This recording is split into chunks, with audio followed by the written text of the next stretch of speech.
Elle vous regarde à travers le verre filtré de ses prunelles. Elle dit « Vous annoncez le règne de la mort. On ne peut pas aimer la mort si elle vous est imposée du dehors. Vous croyez pleurer de ne pas aimer. Vous pleurez de ne pas imposer la mort. » Elle est déjà dans le sommeil.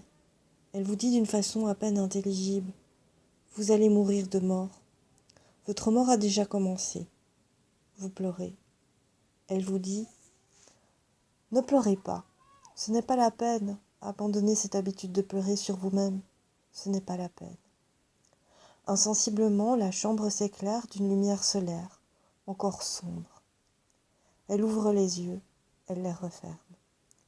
Elle dit « Encore 2 nuits payées, ça va finir. » Elle sourit et de sa main, elle caresse vos yeux.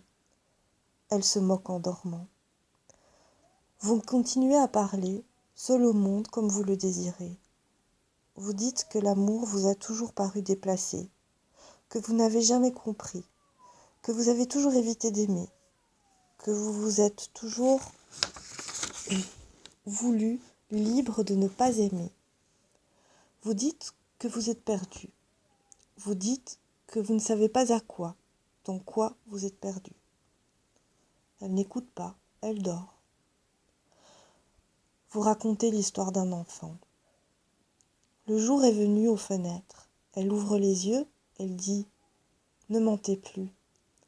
Elle dit qu'elle espère ne jamais rien savoir de la façon dont vous savez rien au monde. Elle dit « Je ne voudrais rien savoir de la façon dont vous savez, avec cette certitude issue de la mort, cette monotonie irrémédiable, égale à elle-même chaque jour de votre vie, chaque nuit, avec cette fonction mortelle du manque d'aimer. » Elle dit « Le jour est venu, tout va commencer, sauf vous. Vous ne commencez jamais. » Elle se rendort. Vous lui demandez pourquoi elle dort, de quelle fatigue elle a à se reposer, monumentale. Elle lève la main et de nouveau elle caresse votre visage, la bouche peut-être. Elle se moque encore en dormant. Elle dit « Vous ne pouvez pas comprendre du moment que vous avez posé la question. » Elle dit que de la sorte elle se repose aussi de vous, de la mort. Vous continuez l'histoire de l'enfant, vous la criez. Vous dites que vous ne savez pas toute l'histoire de l'enfant, de vous. Vous dites que vous avez entendu raconter cette histoire.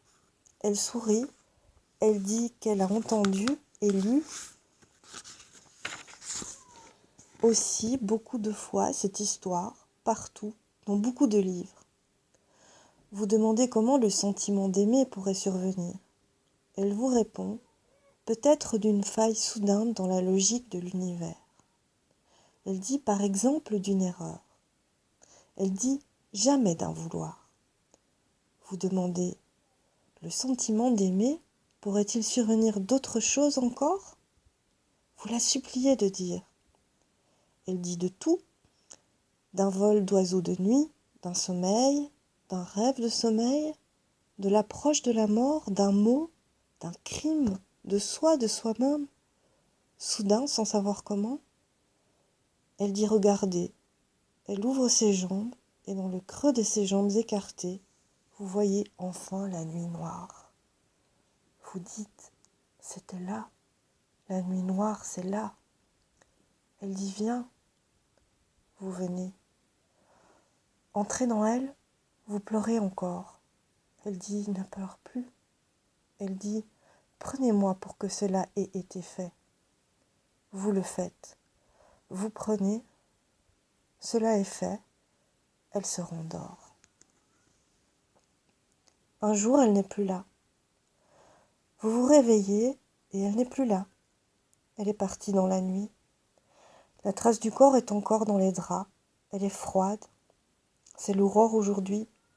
Pas encore le soleil, mais les abords du ciel sont déjà clairs, tandis que du centre de ce ciel,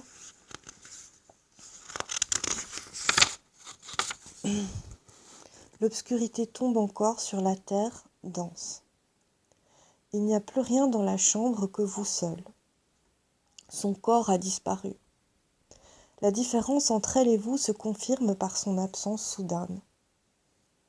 Au loin, sur les plages, des mouettes crieraient dans le noir finissant. Elles commenceraient déjà à se nourrir de vers de vase, à fouiller les sables délaissés par la marée basse.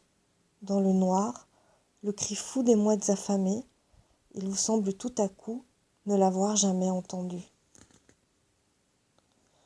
Elle ne reviendrait jamais. Le soir de son départ, dans un bar, vous racontez l'histoire. D'abord, vous la racontez comme s'il était possible de le faire, et puis vous abandonnez. Ensuite, vous la racontez en riant comme s'il était impossible qu'elle ait eu lieu, ou comme s'il était possible que vous l'ayez inventée. Le lendemain, tout à coup, vous remarqueriez peut-être son absence dans la chambre. Le lendemain, peut-être éprouveriez-vous un désir de la revoir là, dans l'étrangeté de votre solitude, dans son état d'inconnu de vous. Peut-être vous la chercheriez au dehors de votre chambre, sur les plages, aux terrasses, dans les rues, mais vous ne pourriez pas la trouver parce que dans la lumière du jour, vous ne reconnaissiez personne. Vous ne la reconnaîtriez pas. Vous ne connaissez d'elle que son corps endormi sous ses yeux entr'ouverts ou fermés. La pénétration des corps, vous ne pouvez pas la reconnaître. Vous ne pouvez jamais reconnaître. Vous ne pourrez jamais. Quand vous avez pleuré, c'était sur vous seul, et non sur l'admiration, et non sur l'admirable impossibilité de la rejoindre à travers la différence qui vous sépare.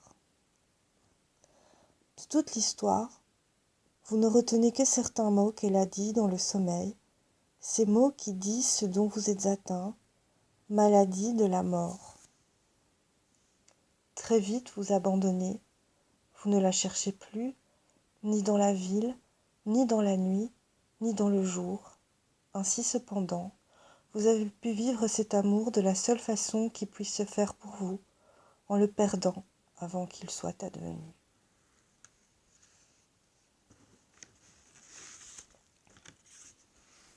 C'était La maladie de la mort de Marguerite Duras.